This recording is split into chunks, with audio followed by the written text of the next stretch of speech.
order. And John Crespo, would you lead us in the Pledge of Allegiance, please? Yeah. I pledge allegiance To the flag of the United States of America, and to the the republic republic for which it stands, one nation, under under God, indivisible, with Justice liberty and and justice. justice for all. for all. Stumble on words.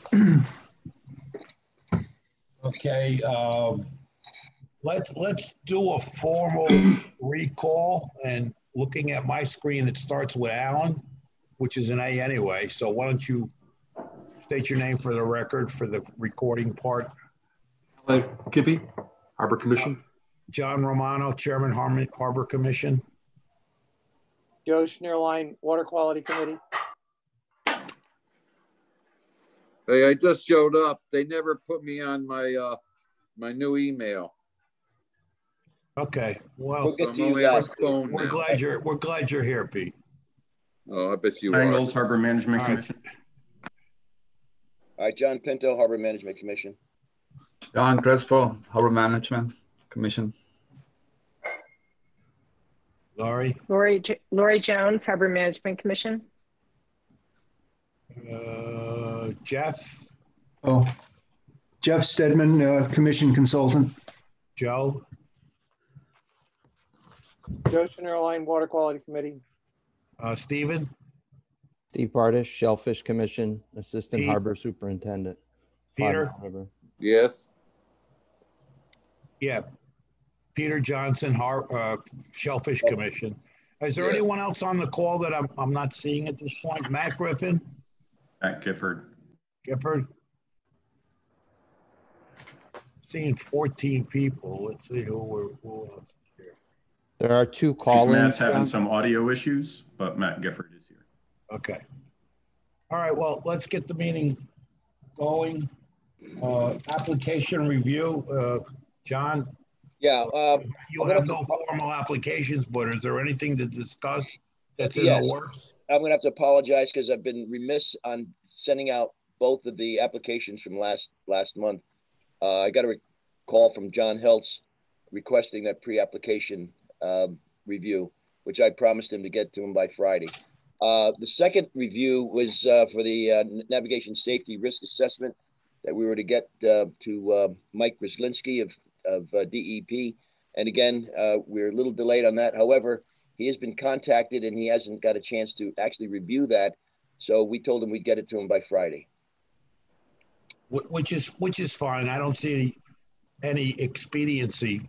Well, there is. I think the sooner the better, because No, from our standpoint to be on the record, but they have a lot of answers to come up with, and it seems like they're behind the eight ball. If you recall from last month, the write-up that they gave us was also very preliminary.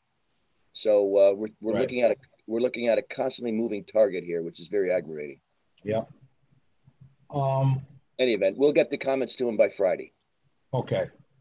I would like to shift around on the schedule to a degree and do Shellfish, because there have been some issues this past week that need to be addressed. If you want to give us, either you, Peter, or Stephen, give us a Shellfish report and then bring us up to speed on the issues in the harbor regarding the dredging for the underground cable.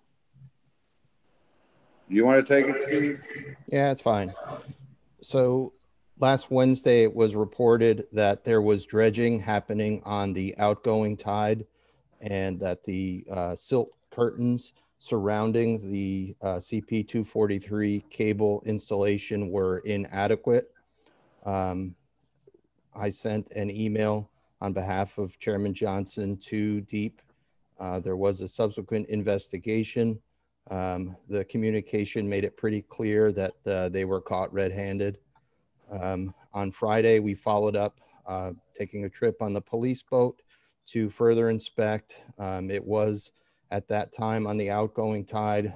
There was no dredging with the clamshell going on, but we also found the silt curtains to be completely inadequate. They were all documented by photograph and sent to the state.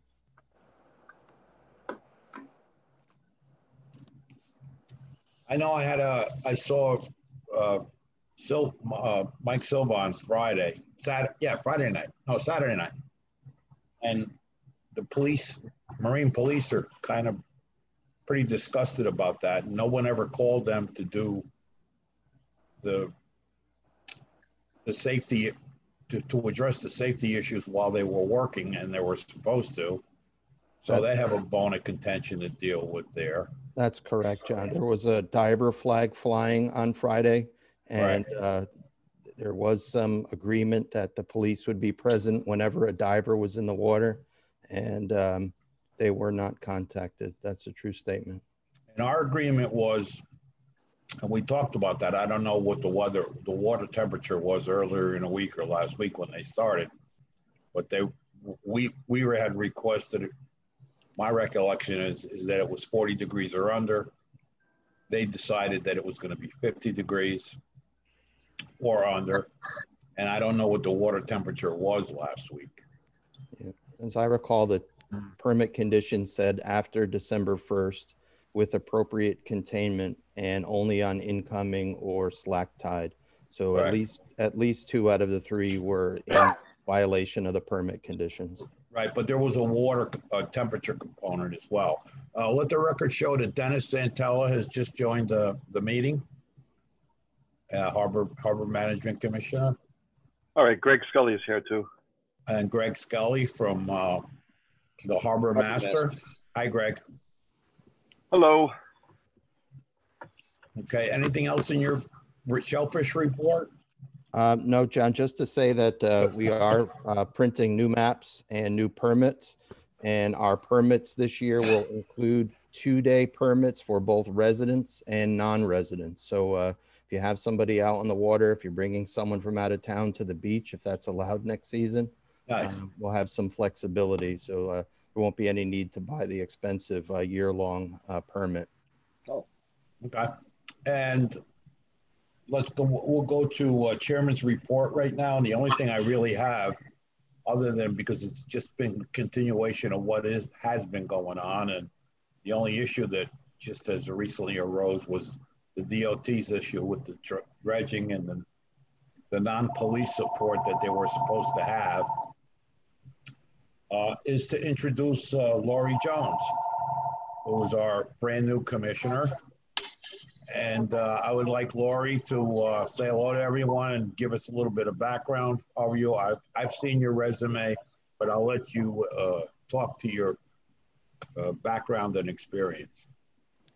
Well, thanks, John. And I'm thrilled, honored to be part of this commission. I'm looking forward to bringing myself up to speed through you guys. And I've been living in Norwalk since the early 1990s for a while, and been super involved in the community. I was on the board of the Maritime Aquarium, Norwalk Yacht Club. I live on Wilson Point on the board here, and huge water lover, boater, ex-sailor, now powerboats, but on the water all summer long. And looking forward to just diving in and being more involved on the commission level. Excellent. Does anybody have any questions for Lori at all, or other than welcome aboard, and we appreciate your passion. Thank you. Let the record show that Michael Silva has joined the meeting. And we're getting some feedback, John. I don't know why. I think that's Mike Silva. I think if you can mute yourself.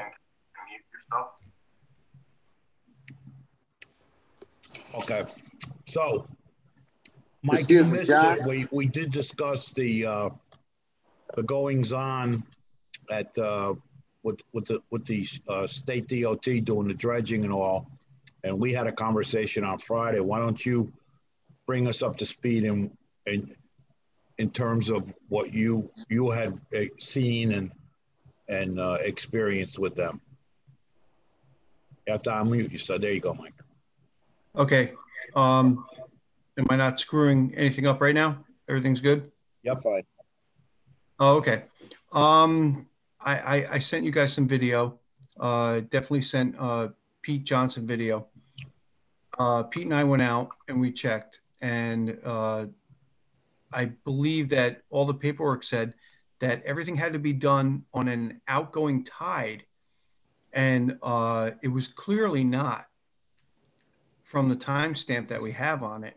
And they were dredging, and we were out there at one point, and they had signs up, which we were very appreciative that they kept that part of their bargain up, so to speak, that they said that there's construction, divers in the water. They had dive flags up, and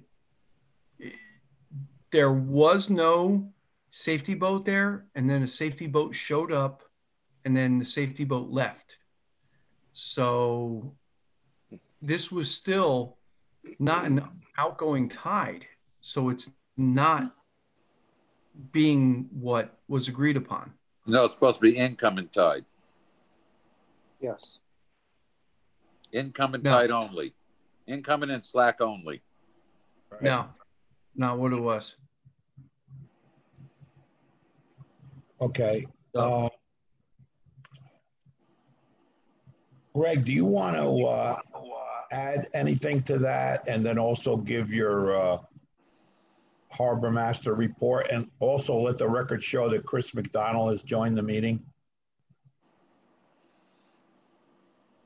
Okay, as far as the harbor master report, there's really not much to update. The boats are out the moorings, and everything's pretty much status quo. But when Mike and Pete told me about Chambro working out there, it was the same thing. They were supposed to contact, I know, our extra work department and hire for it, which calling, we found out they never did. And I saw the letter that Pete wrote to, I forget who it was exactly, but I know his response was he was out of the office until the 14th. So I made a call and was directed to him also, and same response. He's out until the 14th. So everyone pretty much pointed their fingers to contact him, which obviously is no contact to him. So going forth from here on, I don't know if anybody has got in touch with him. He hasn't reached out to me. I don't know if Mike, have you heard from him, or Pete, do you know? no, we haven't heard. We have not heard from. No, Go it ahead, doesn't I'm seem sorry. like doesn't seem like he's contacted anybody back regarding this. The only person I've contacted was Jeffrey Knapp. He's the one that's trying to set a meeting up for Shellfish Commission and them a greet and meet. And I told him I refused to because of the coronavirus. I'm not going to be around a crowd of people I don't know. Right. The other part that gets me is this is a small little job compared to the whole thing that's going on, the bridge work. Oh, absolutely. If they're messing it up this now, what's going to happen when they start the big stuff? Right. Right. I mean, I don't know how we're going to put a butt into it. We got to do something. Well, Pete, forewarned is forearmed, so we know it's in store for us already. We've had conversations about this. Close to vigilance, that's all. We've had conversations about this, and you're exactly right. You hit the nail on the head, Pete. That if they're operating, or the modus operandi is such today at a minor part of the project, what is it going to be like later on? So we have to start from day one.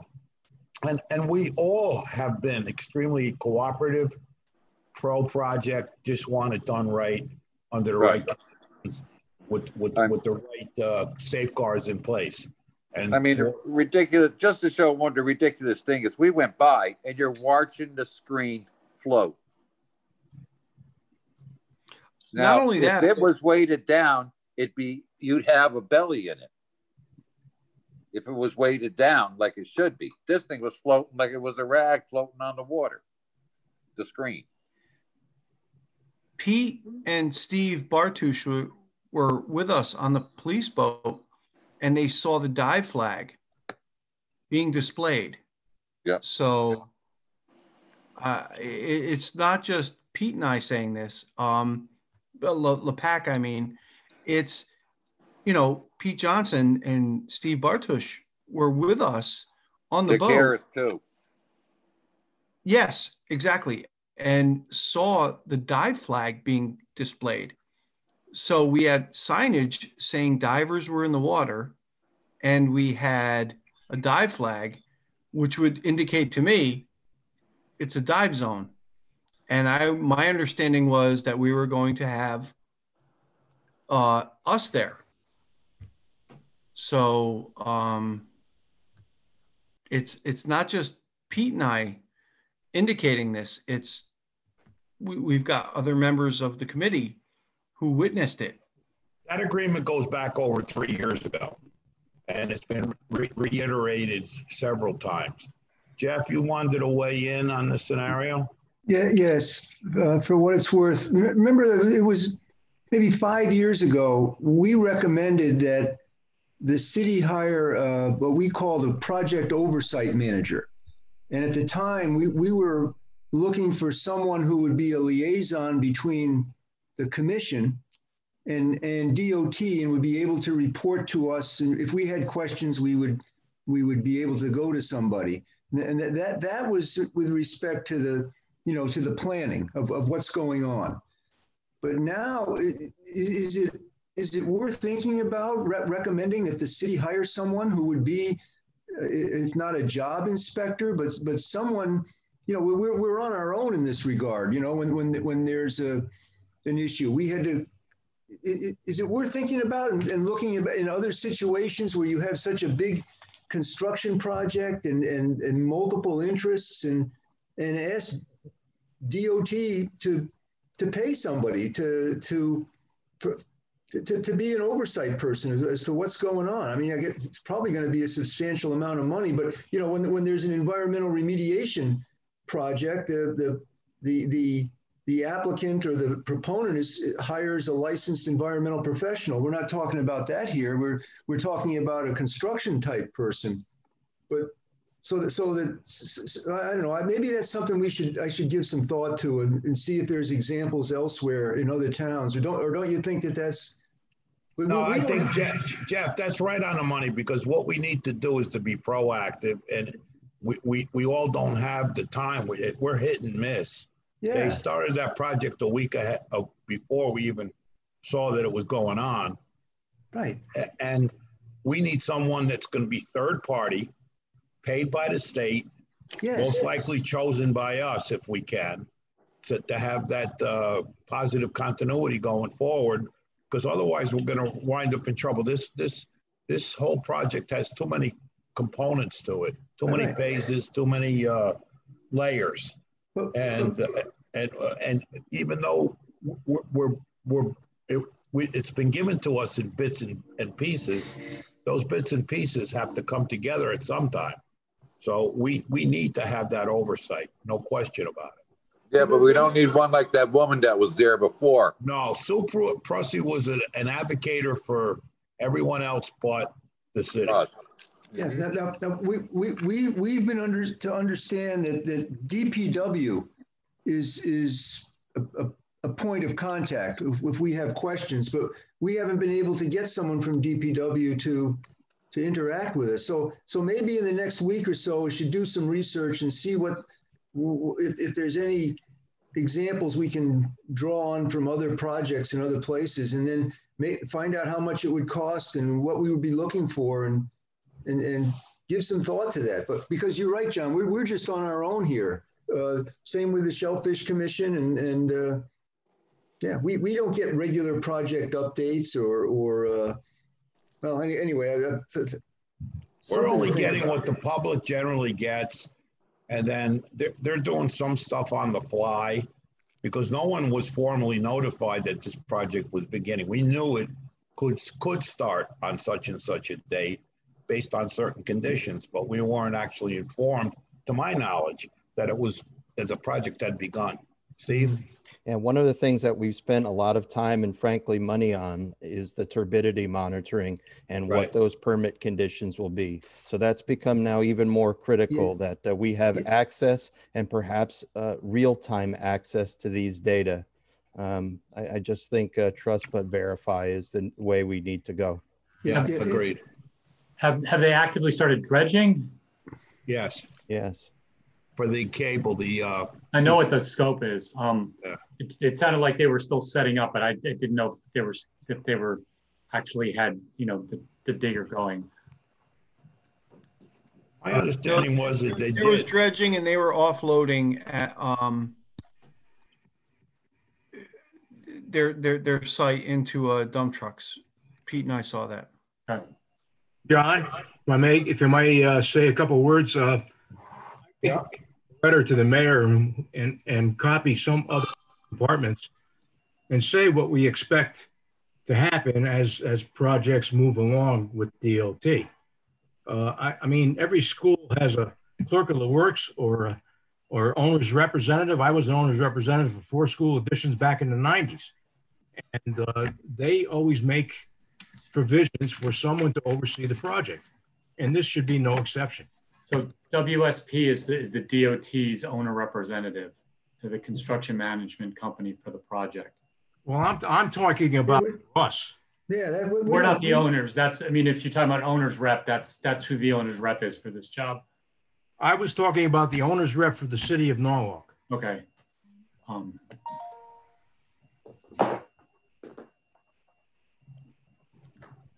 Okay, does anybody else have any more input on this subject? Yeah, John, Jeffrey Knapp is the one that they want us to go to. Who's they? He wanted to have a meeting. He wanted to have a meeting with us, and I said no because he wanted to meet in person. And I said, because of this COVID, I really don't want to be around people I don't know. Well, who's Jeffrey Knapp? Why don't you tell us who he is? He's from what I understand, he was hired. He's an environmental engineer or something like that. No, he's from District 3. He's DOT District 3 construction. Right. So he's been managing the construction end for the CP 243 dockyard project. So he works out of the Ironworks building. I don't know what his status is these days in terms of worksite, probably back at that location. But he's a longtime DOT. He's not an environmental person as far as I know. All right, and he's not third party. He's DOT. Yeah. Okay. Yeah, and that's who I'm supposed to contact if I have any problems. Right. And all he basically does is try to tell me, well, they weren't working yet. I said, well, don't you think it should be set up before they work, not while they're working? And he stutters and doesn't give me a straight answer. So it's a run around the bush. That's it. Well, what's considered not working? If you're dredging, offloading material, you're setting up the turbidity curtains. What's not working? I don't get it. So it doesn't seem like he knows even what they're doing at any particular point. Well, I was explaining to him. I said, listen, the curtain's floating. Well, that was before they were working. I said, so what are you going to do? Run out 10 minutes before they start work and put anchors on it? And he wouldn't give me an answer. He says, it's got to be in place when they're working. Well, it should be in place all the time when they're working that area. The head guy for Chembro is, what's that, Chet? Chet Muckenhern. Right. And, Chet is a very capable guy. He's just got to stick with the rules and regs and the conditions. It's like anything else. They're taking a shot. Well, let's get her done, and that doesn't cut it for us. I mean, because we have a lot of stuff that could be affected from it. So right. All you got to do is get that mud flowing somewhere and gets in an oyster or something, and the whole industry is dead. Right. This area, and these people don't understand it. All he cares about is getting his job done.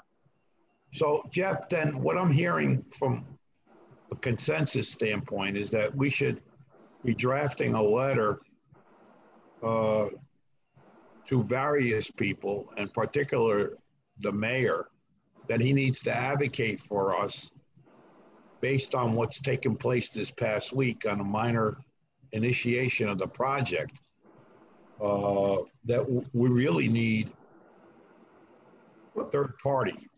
Yeah, let's revisit the letter we wrote the letters we wrote 5 years ago, and be a little bit more specific about the need for someone a third party to provide oversight. Well, didn't we hear earlier that, what was her name, Vanessa from DPW was taking the lead? That's correct. She's the DPW lead, engineering lead for the project. That's right. That's right. Yeah, but I think our engineering department is, with all the new duties and everything, is so overworked and overwhelmed. Well, it's your duty. That's what her responsibility was. No, I understand. But if they're so overwhelmed and overworked with the projects that are going on, which are many, in the city, she really can't pay the kind of attention that this project needs. This is not a.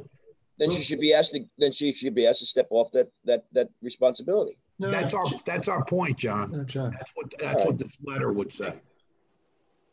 If you remember, the former public works director at one of the public hearings made the point that the DPW did not have the resources to provide, the necessary oversight that would be necessary on this project. And he argued along with us at the time that part of the project costs should go to hiring somebody else. Now, I don't know whatever became of that, but maybe we just would bring this up again. Yeah, and their resources are even thinner now than they were then. So let's revisit that letter. We'll talk about it and we'll hash it around, and let's get something out really soon, because we can't let this fester. Better sooner than later. John and Jeff, is there any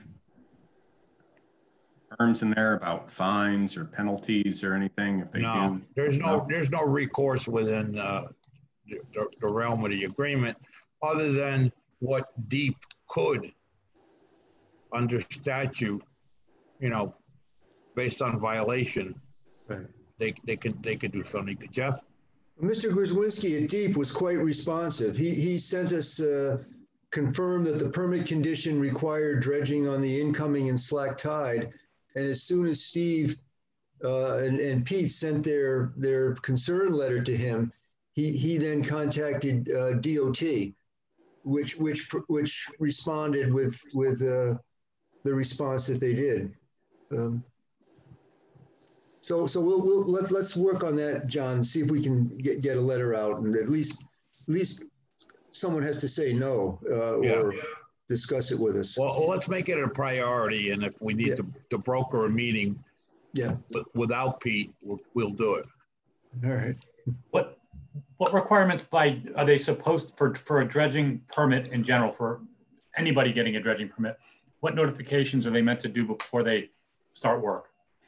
They notify the DEEP who issues the permit. Do they have to notify the Army Corps? Have they done this, or are we just?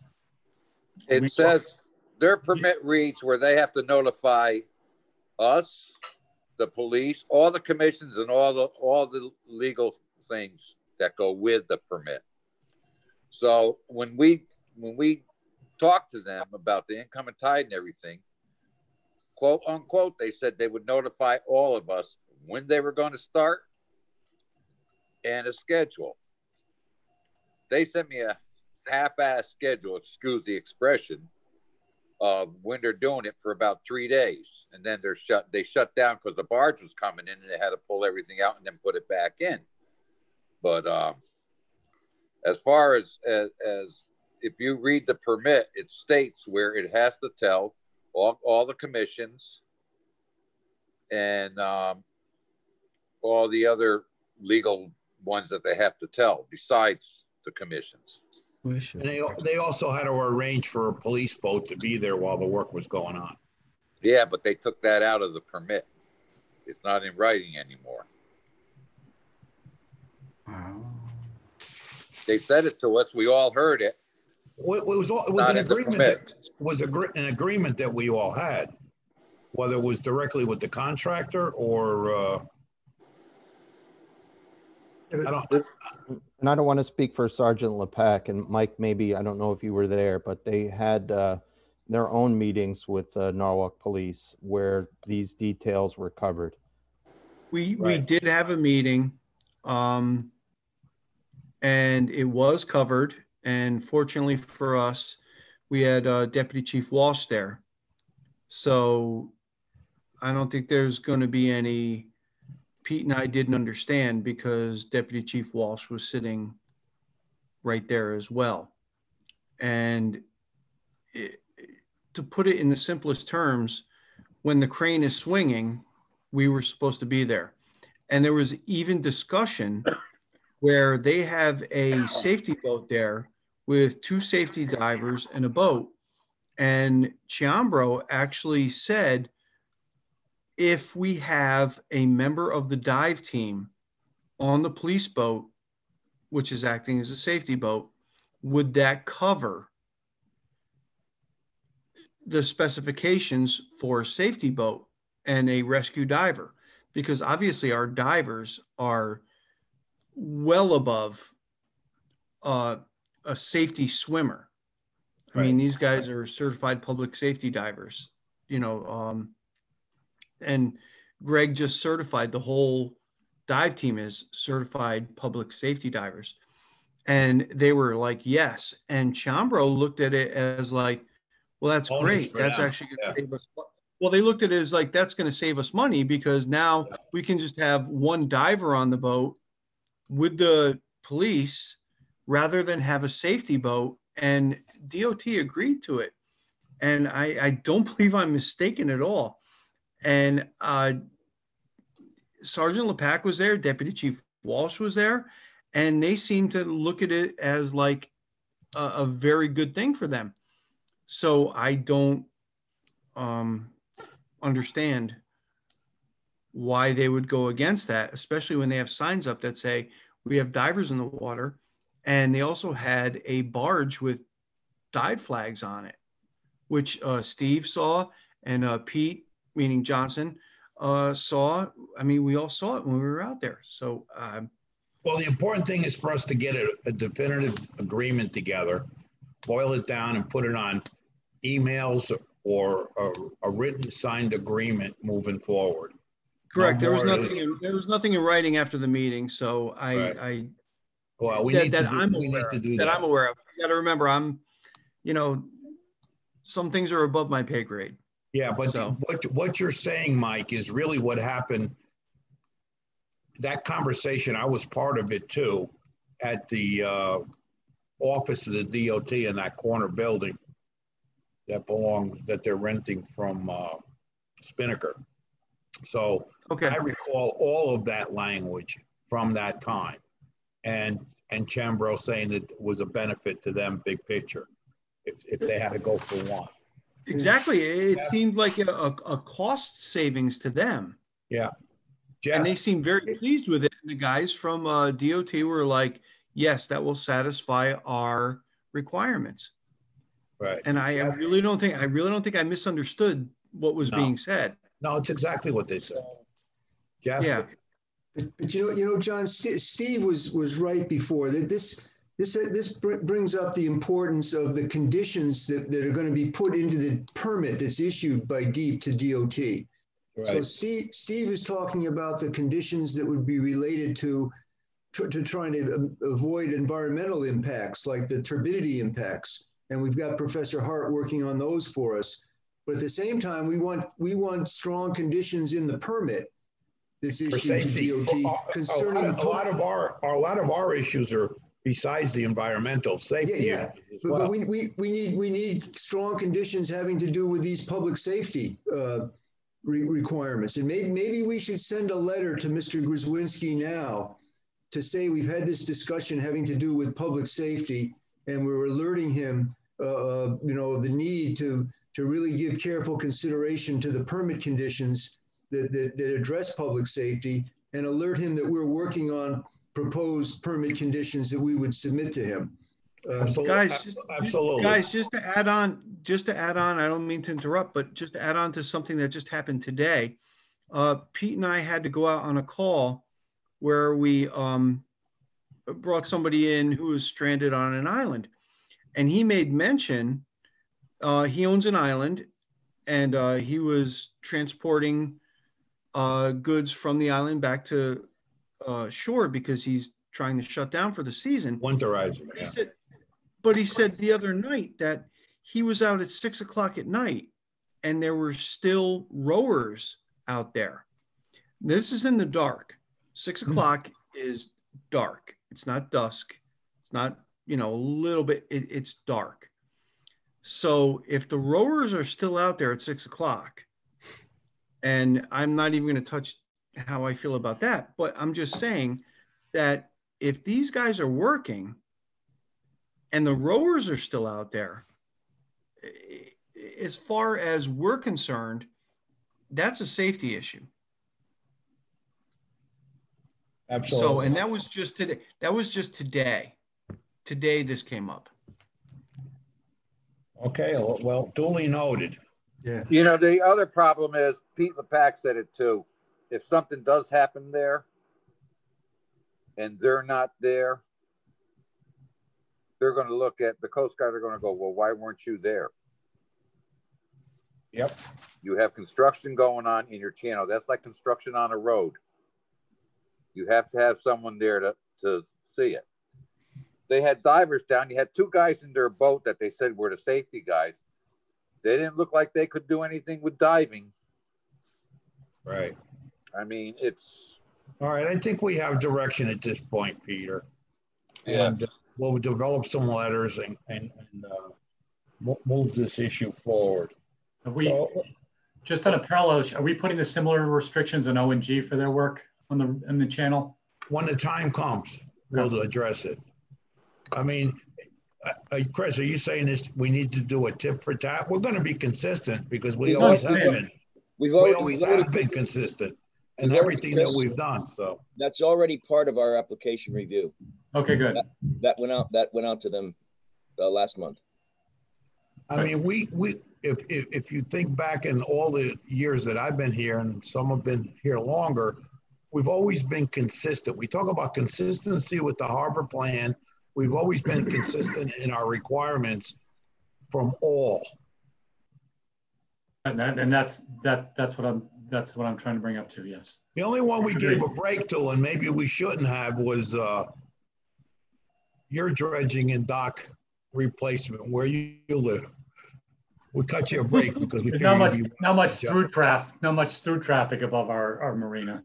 No, there isn't. But John, we're talking about a major project that's going to go on for 5 years, maybe. It's more than just try 7, 8. It's more than just an individual dredging project. We were looking at the bigger picture of the whole thing. Not just O&G's dredging a one-time thing or this temporary cable. We're looking at how to protect the city's interests over a 5-year ongoing construction project. It's different than these other projects. It deserves a different. Well, anyway, that's my point. Yeah, well, I mean, this project has many moving parts, many different facets. You got barges, you got dredging, you got cranes, you got demolition of buildings. I mean, there's a lot of safety issues and every which way you turn. With dredging the upper harbor, they'll be restricted to do it at a certain time of year. There's no activity there whatsoever, really. It's beyond where the rowers would come out. So the conditions are going to be there, but maybe not as noteworthy. Moving along on our committee reports, mooring and safety harbor. Dennis?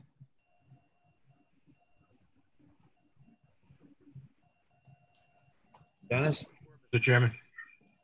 Yeah, the mooring and harbor safety. No report, Mr. Chairman. Okay. Finance, Alan? How are we doing with finance? We're doing fine. I've spent a lot of time trying to back into our financial picture. I don't know if I can share. Let me see if I can share the screen. I want to not congratulate, or give Alan condolences, so to speak, but he's been working his butt off trying to reconstruct and besides the reconstruction, reconfigure. So it's a lot. Our new system will be a lot more user friendly moving forward. And as we're coming to find, even though we got extra monies in our ask last year, with the erosion of harbor moorings and expenses, we're actually even with the extra money in the hole, and going to be deeper in the hole by year end. So, but I'm sorry, Alan, go ahead. No, but that's correct. We're just going to, I backed into all these numbers out from January on a calendar year basis, just kind of to educate myself about what our cash flow is, and when the city, puts our $20,000 grant having at the end of the summer. We started November with $8,000 worth of cash. We ended November with $7,100 worth of cash. So we're kind of holding our own there. One thing that we had one of the checks for one of the managed fields just came in for the second check in December. So we have to become better at chasing down this money so it gets paid. So somebody isn't sitting on our money. The other thing I've kind of learned, or just see that our mooring fees this year will be about $22,000, $23,000. $6,000 of that is from the online mooring service. The rest is from our managed fields and some individual odds and ends. This $23,000 has been kind of a constant for several years. Back a decade ago, we were up in the $30,000 to $40,000 number. Now we're down $23,000. I think we're all looking at ways we can kind of get back toward more rented moorings for individuals in our harbor. What else? We get $3,000 every year from the Shellfish and Health Department for the water quality program, and the cost of the program is about $5,000. So we get $3,000 from Health and Shellfish, and we about $2,000 from the Harbor Management Commission makes that. So that's how that seems to work. So I'm trying to learn about all this, where it all comes from, where it all goes. And John is absolutely correct that one of our expensive things next year will be putting in transient moorings that we plan to do to get some transients coming to Norwalk, to South Norwalk, and enjoying what we have to offer. But we'll have to purchase the mooring tackle and so on and so forth. So there'll have to be some signage for where to park your dinghy and things like that. So we should have probably at least $6,000 set aside for that, which I don't see here as yet. This is all going to say that I've been pushing the Management and Budget Office to see where we are with our ask for next year. When Tony passed away, we kind of had a buy on that because we didn't really know where things were. And I'm still trying to get an answer from the Management and Budget Office about where our request for next year is, because I think we need to, although they asked us to reduce our $20,000 ask here, I think that we probably ought to try to make it a $25,000 or $30,000 ask for the 2021-22 fiscal year. And hopefully, moving forward with the transient, that'll give us a little bit more of an offset. And also there's a committee working on recognizing public access areas, and Chris is involved with that, and Alan is, and others. And hopefully we can get some legs on that so we can start inducing people to increase mooring from the levels that we are now and try to get it back to where we were and even better. Alan, can I ask you a question? Sure. Jonathan, the water quality, what is the check made out to for the interns? Check made out to, it comes to the Harbor Commission. This is this $3,000. You can't see the whole thing. I'm sorry. Yeah, but that transfer of $3,000 comes from the health department is where it comes from. No, I mean, it goes to. It comes to the Harbor Management Commission. It gets moved into our account. Right. Then who does it go? Who does it go to, Alan? Does it go to Harbor Watch? No, we pay the interns directly. We pay for their mileage expenses directly. That goes directly to the water quality interns. Interns, right. And then we have a $1,500 expense, which is the equipment, I guess. Right, and then that money is paid to whom? That's paid to Earth Place. Right. $1,500, and the interns, it's paid directly to the interns, as is their mileage reimbursement. But that's through the health department then. It goes right through the regular way expenses are paid through the city. We take $3,000 from the health department, goes to the Harbor Management Commission for the Shellfish and the health department's piece of the water quality control program, as I understand it, and then the balance comes out of the Harbor Commission. Right, but what I'm saying is that the interns are paid through the city through the health department, and then we reimburse the Earth Place for, what was that, $1,500 for supplies? Is that correct? Right. Okay.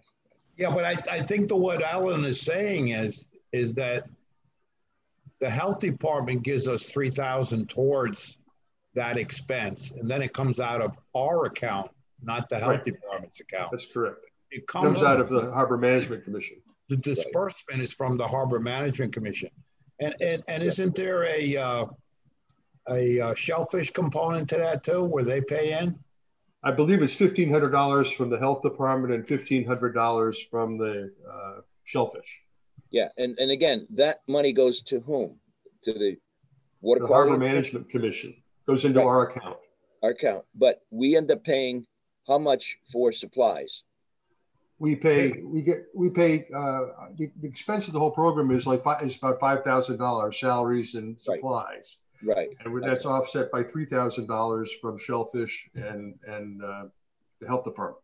So $1,500 goes to Earth Place from the Harbor Commission for supplies, and then we pay directly to the interns through that account with mileage, another $1,500. Right. That's okay. That's right. I just wanted to clarify because that's the way it was in the past. That's correct. But who do the interns work for, John? The interns are doing the work for the health department, or are they doing testing in the Norwalk River for? I think they're at the direction. They're at the direction of the health department. Okay, that's my question. Yeah, but then the supplies go to Earth Place for equipment used by the interns. Yes. Well, we asked Ms. Crosby from Earth Place, and she's going to participate in the Water Quality Committee meeting in January. Right. And so we asked her to give a review so that we understand what the funds from the Harbor Commission and to Earth Place are being used for, and that's coming up. Well, that's for accountability, because nobody's been accountable all the time. It just takes place. Years past, the water quality interns worked certainly for the health department, where they did water quality testing at the beaches. But then Dick Harris, at the time when he was in charge of that program with Harbor Watch, River Watch, that the interns were also working with him, and the supplies that they would use through Earth Place were then being compensated for. Well, we need to get a better handle on it. Yeah, we will.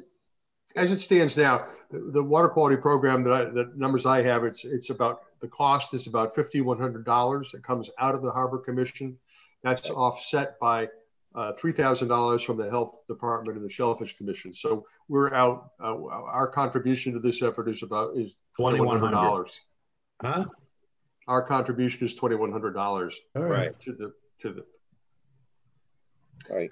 So that's good to know. Yeah. So that's what I'm trying to figure out, and I've spread this out over the whole year, which we haven't done in the past, just to see what the cash flow for us is, and so to help me understand what all these transactions are. And Jessica Casey is working with Alan and myself to try to smooth this this transition. Yeah, the City Hall has been very helpful. Jessica and the whole thing about transient moorings and more moorings in the harbor, more to get back to our mooring revenue. She's very, very supportive of that. She's from her previous job was in Plymouth, Massachusetts, and she's very much aware of how valuable the harbor can be as part of the economic engine of the city, with people coming to go to restaurants and anchor and see what Norwalk has to offer, go to the Maritime Aquarium, go to the mall, go to Stepping Stones Museum. It can bring a lot of money into the city and get a lot of recognition for Norwalk as a destination. So I wouldn't be embarrassed to ask for more money. I mean, the city just hired a new ombudsman as a subcontractor for $100,000 to market all of our restaurants that are closed and all our other venues and nice things that we have in the city that are closed. And we're spending this money to market stuff that's closed, and we don't know when it's going to open. I mean, I think it was they jumped the gun on it. Not that it's not needed, and I agree that we do need to market ourselves for future growth and businesses to take advantage of all the niceties Norwalk has to offer. But right now, all those niceties are shut down pretty much. So I personally question the timing on what's going on. So if they have, that's what I have to offer. They should have the funds. Very good, Alan. Good job, though. Alan has been doing a phenomenal job. That's a terrific job. Yeah. It's just very interesting for us to see where it comes from and where it goes to and what we really need. And I think that if we haven't got an ask in, we need to really not cut back last year's, but really try to go, ask for $6,000 to $10,000 more, in my opinion, to underwrite this mooring project. And I think Jessica Casey would be very supportive of that as well, because it's good for the harbor. It's good for the city. More people to see our place. And by that time, we should think that the faucet should be open. So hopefully we'll be back in the groove. Mm-hmm. All right. Thank you, John. Thank you, Alan. Plans and recommendations, Jeff?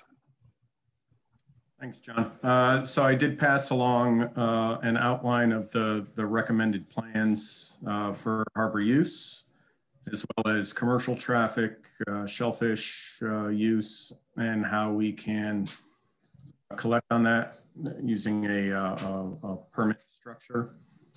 So I passed that along to my fellow commissioners, Gifford, Kibbe, and Santella. So I want them to weigh in, and John, you received a copy of that as well. Right. So as soon as I get the final response back from them, we still have had the meetings every Thursday with the managed fields, which are going well. And I believe that we have a pretty good plan going forward and increasing, with transit moorings and things like that, that would also bring in some additional funds. Jeff, if you'd like, I could send that to you. I also spoke with Ray Redness, yes. Yeah, over in Stamford, and we spent at least an hour on the phone talking about fees and structure on fees and things like that. So currently they don't have a use, general use fee. They have commercial traffic fee for barges and things. And Stanford also has an application review fee. So the number of applications that the Stanford Commission reviews, each one, the Land Use Bureau in Stanford collects a fee for the Harbor Management Commission for review. And yes, for the applications reviewed for DEEP permits, the pre-application fees, that Stanford also charges that.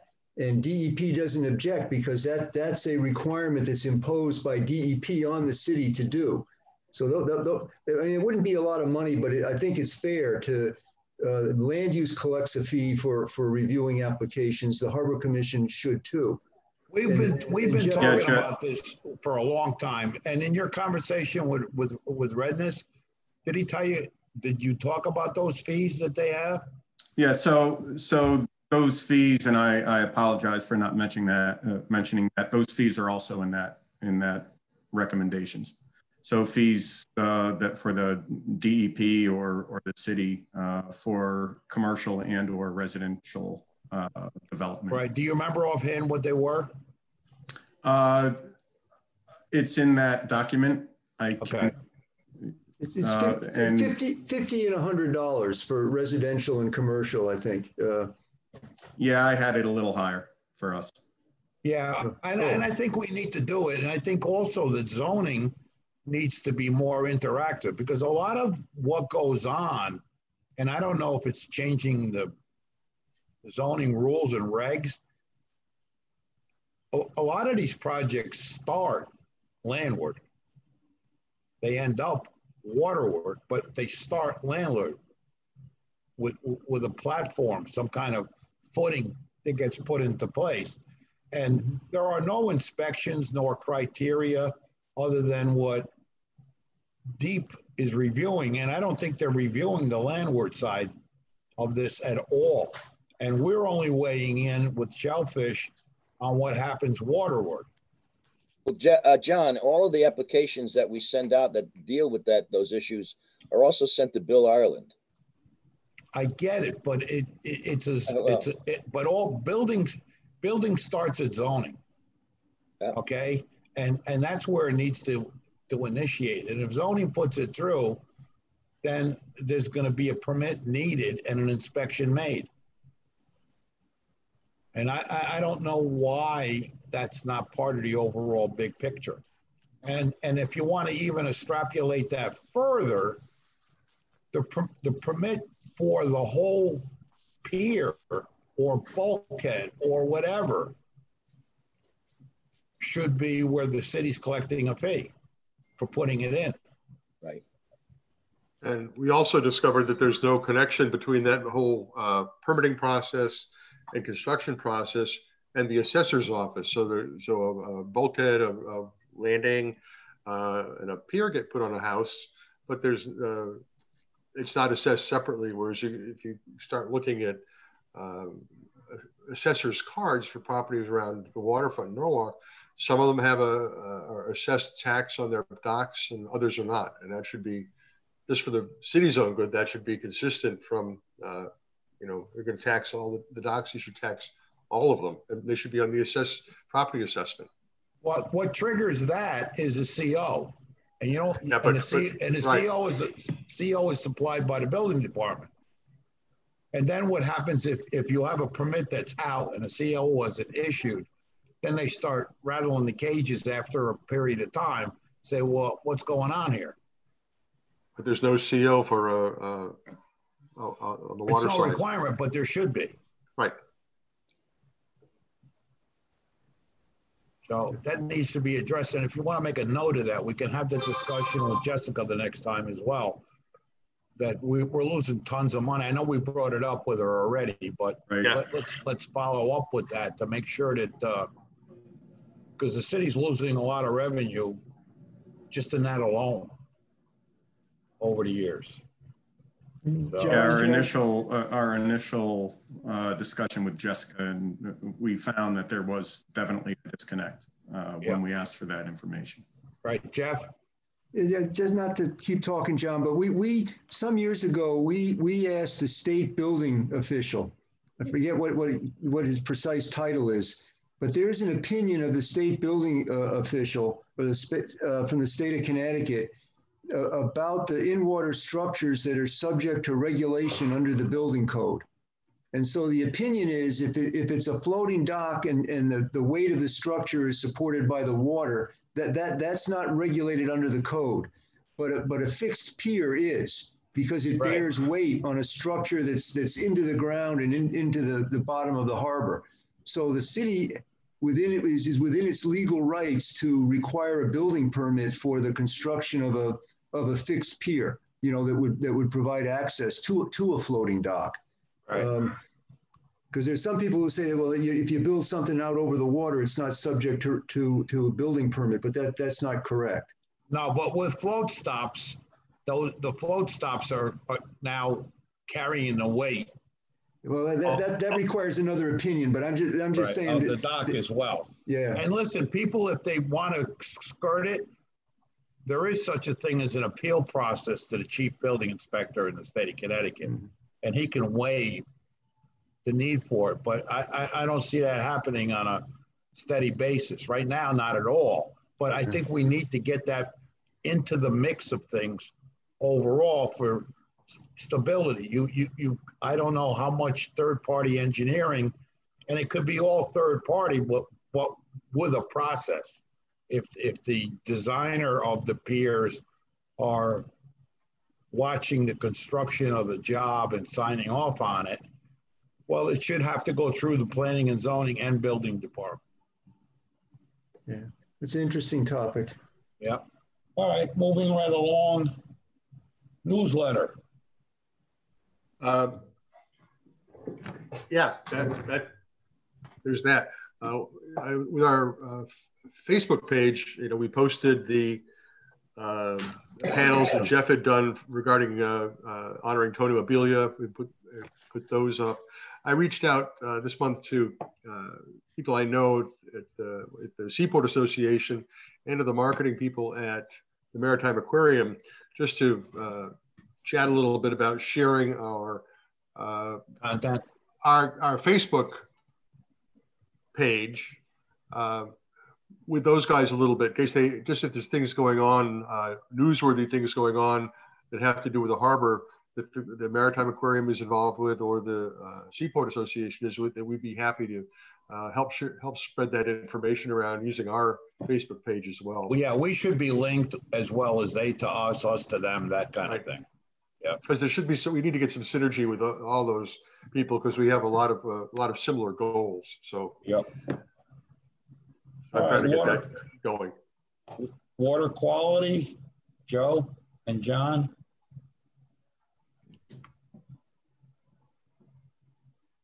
Joe, water quality.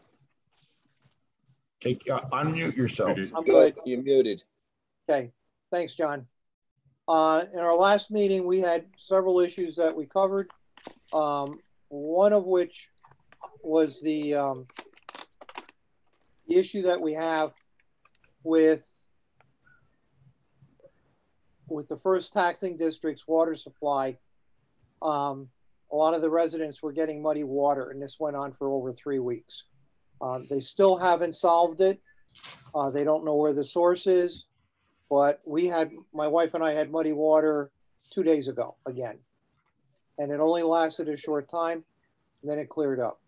But I looked into it, talked to Anthony Franceschini, who's in charge of delivery, and he indicated in a phone conversation that they have not been able to find the cause.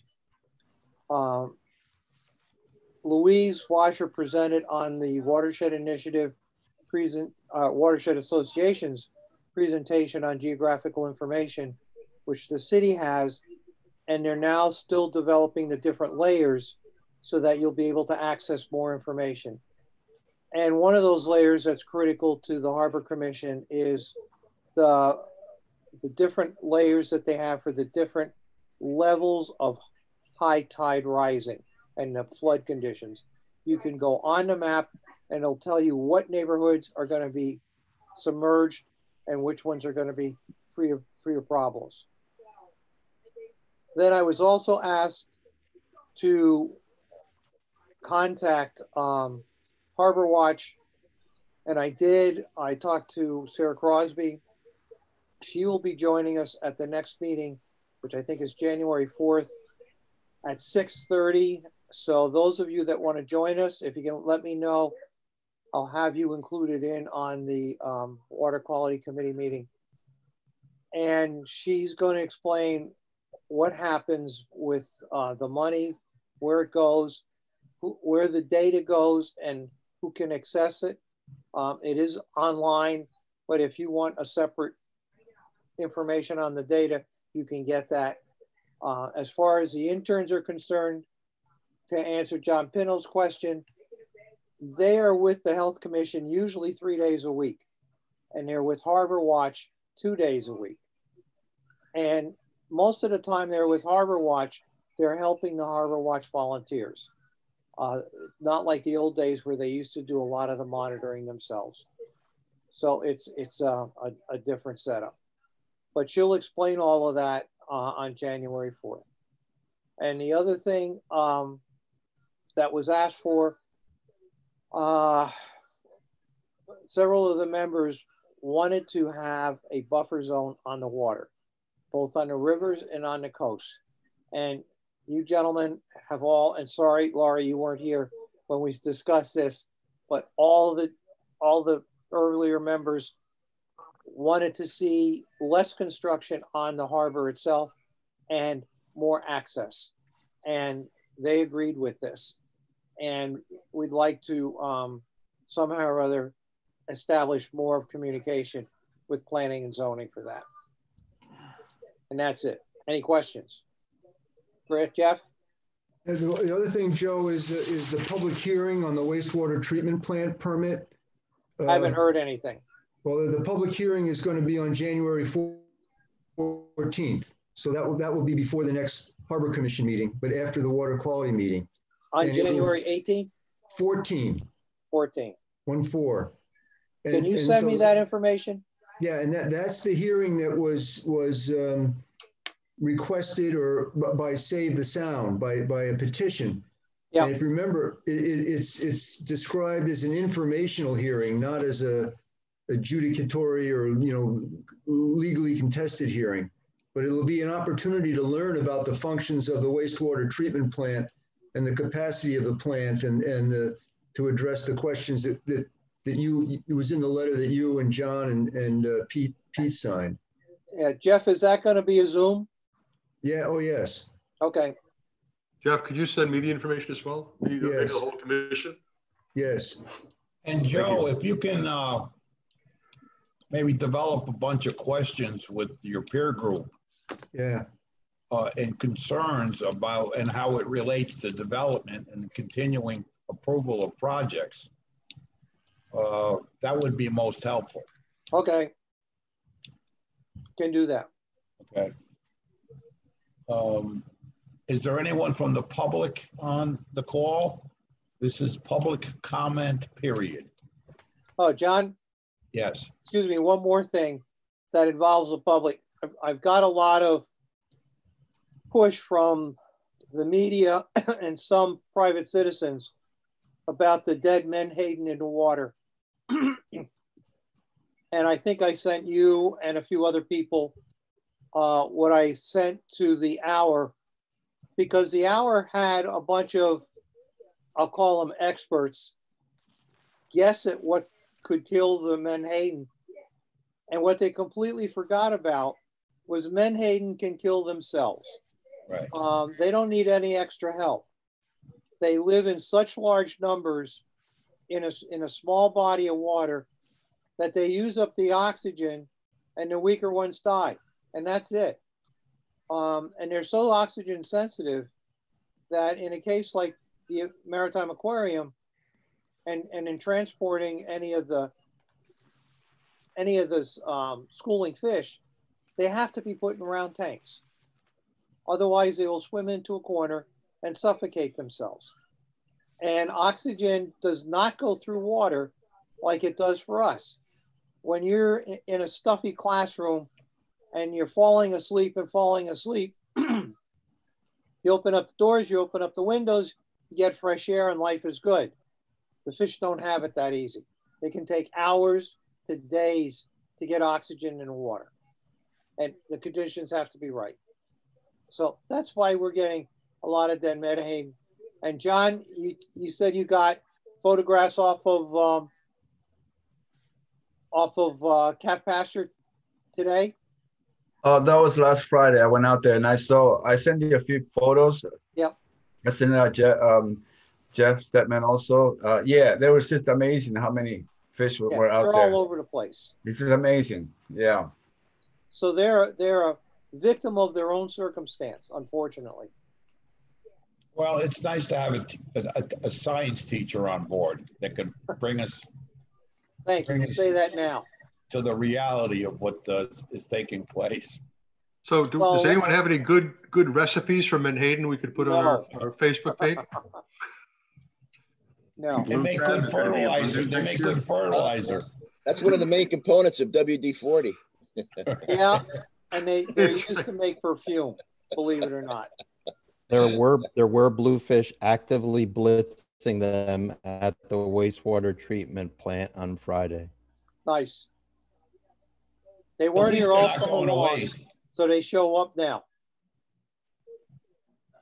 All right, thanks, John. I'm sorry. All right, thank you. So I didn't hear anybody from the public raise their hand or express a desire to speak. So we'll go to the approval of the minutes as amended by John Crespo. Well, we have last month and the month before that, because the month before that was not approved. So we have okay, 2 months to approve. Let's do October's then. Does anybody have any additions or changes or issues? Can I get a motion to approve the October? Yeah, I'll make a motion to approve the October minutes. I'll second. Matt made the motion and Pinto seconded. And now let's discuss Chris. Yeah, I just before we head to adjournment, we're not ready for adjournment yet. Okay, I don't know. We don't really have a new business category, but there's an initiative that I'd like to take. Chris. Yeah. Duly noted. We need to do the November minutes. Oh, sorry, I jumped in too soon. Okay, sorry. Okay. So, are there any additions or deletions or concerns about the November minutes as amended? Can I get a motion to accept the November minutes? Motion to accept the November minutes. Jeff, accept. Second, Dennis Santella. So, all in favor? Okay, that's it. Approved. Chris, go ahead. Sure. I happen to be speaking with a friend of mine who was the captain on the Amistad, which is the Connecticut's sort of state tall ship. And, you know, I don't know if the Amistad has ever actually been to Norwalk Harbor. And it does do traveling educational programs. It was in Bridgeport and New Haven and even Oyster Bay last year. And I thought it would be a good thing to pursue to try to get on their travel schedule for next year to make an event of having them come and visit the city dock. And, I think I haven't even made the outreach to them, to the program director directly, but I wanted to touch base with everybody here first. And, I thought the Harbor Management Commission could be a sponsor of it. I think the Board of Education, since they do have an educational component, and I'd like to reach out. I think that would be certainly appropriate. It's something that puts us in front of the public. It's a public resource. The only thing is you need to coordinate it with Parks and Rec because they're going to have to tie up at our city dock. Right. Certainly have them involved. Does anybody know? Was here during one of the oyster festivals. Yeah. Okay, good. I had this conversation with, I don't know if it's the chairman of the board, I think, of the Amistad, whatever runs the Amistad now, at a social function. And the only thing, I had that conversation about coming to Norwalk, and the thing that they were concerned about, or they had looked at Norwalk was the controlling depths in the harbor to be able to get all the way into the town dock was the issue. So that needs to be looked into and worked out. That was my next question. I mean, our draft issue. The draft. It drafts 10.5. I mean, according to my friend Skipper. And so what do we know what the depth is at the city dock itself? Do you know what that was dredged to recently? 10.5 is not a problem. Okay.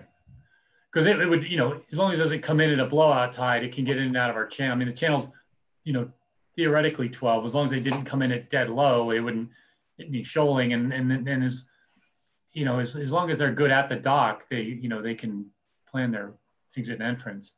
Well, that has to be checked, Chris, because some years ago there was a tall ship that came in at the Oyster Festival, and it couldn't dock. There had to be an extension made from the visitors dock, and that as a result, that ship was actually in the channel, and there was necessary to get some sort of a waiver or a notice from the Coast Guard, but it couldn't use the dock. There had to be an extension out that resulted in the boat being in the channel. So, I mean, we just modified the dock. Do we have? Swanee was 15.5.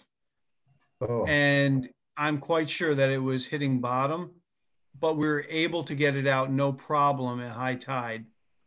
And I don't believe that if it's a true 10.5, that should be okay. Okay.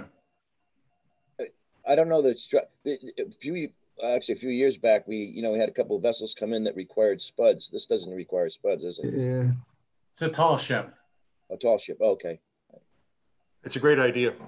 Yeah, that was that jewelry show that they had a few years ago. That they had to spud that one out, right?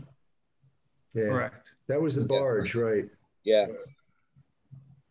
All right. Any other business before the commission, Jeff? Yeah, just a couple of things, John. About the Donovan Award for Tony. How are we planning to present that and when? I think that's something to think about. And then, we agreed that we'd make an interpretive panel, an outdoor panel about the harbor management plan and Tony's role, similar to what we did for John Frank. And maybe that's something we can look forward to unveiling in the springtime. If we can find a place to do that. But those are just two things. And we didn't have the State of the Harbor meeting this year. Right. So and we're not going to have it. But big picture is, I think, it would be nicer if we were all there in person to make a presentation to Dorothy. So for Donovan Award, right? And the panel. And then the other thing, in place of the State of the Harbor, years ago, we used to prepare an annual report every year of the activities of the Harbor Commission. So I thought that might be a good thing to reinstitute this year, to talk about all the work we've done with regard to the walk bridge and the other projects. And in other words, the things that we would make reports on at the State of the Harbor meeting, we'll just put them in a written report for the city's website. We've discussed that, Jeff, you and myself and others. I don't think we needed a motion for that. All right. But I would like to put it in a form and a motion to have buy-in and agreement with everyone on the call that we do just that. Prepare an annual report of the Harbor Management Commission. An annual report, and just more than anything else, just to make people understand all the heavy lifting that we're doing and all the works that we have under our charge, and how seriously we take the wonderment of our waters into consideration on a nonpartisan way to make things better for the people in Norwalk. So that would go a long way, and that document could be modified from year to year, and regardless of the state of the harbor, that should be a document that gets done every year, and people can go to, because they say there has to be somebody out there that says, what the hell did they do? Well, if we have the report, it'll give them an idea of what the hell we do. Yeah. So. Right, and then The last thing, John, was it the sense of the commission that we will write a letter to DEEP, to Mr. Grzywinski, and emphasize the importance of having permit conditions for the bridge construction that deal with avoiding impacts on public safety, and to let him know, that we and the police department and the harbor master are working on those proposed conditions now, so that he's alerted that we'll submit those to him for inclusion in the permit. I think everyone on the call highly agrees to that, unless I'm hearing an objection. Seeing no objection, absolutely, we need to go forward with that, and it has to be quick, and the mayor has to be a part of that, because we need them to at least be aware of the push that we're doing and making. Yeah, and that letter to Grzywinski has to do with permit conditions from DEEP. The other letter to the mayor, or to whomever we decide, well, would go to the mayor and others, is emphasizing the need for some project oversight position or function during the actual construction work. Right. All right. That's something that we need them to not fight us for, because we're going to advocate for it, and they need to be on board, big picture. And again, if we let Jessica know, she'd be the one to ease that through the system, I think, because she has an affinity for what we're looking to do. Okay. Is there any other business before the commission? Seeing none, I'll entertain a motion to adjourn. All right. It looks like unanimous. Everybody's smiling and saying, good, we can go eat. All right. Thank you, guys. Great meeting. Happy holidays, everyone. Yeah, Merry Christmas. Happy holidays, everybody. I'm missing the oysters this year. So, Laurie, we usually have a Christmas party. Shellfish and the Harbor Commission is a combined Christmas party, and it's usually around this time. And Pete Johnson said they're doing Christmas in August this year. Yeah, but Pete doesn't want to be exposed or see anybody. He wants to be Mr. Grumpy, and I don't know. I think he might be losing his neck and opening the oysters. John, that doesn't mean we can't have Christmas in August. So true. Well, you could always go to Bloom and get your own oysters. Yeah. Well, I actually had 3 dozen oysters yesterday for lunch. Okay, guys. Thank you so much, and ladies. Thank you. Thank you all. Thanks, John. All right. Thank you. Thank you. Ciao for now.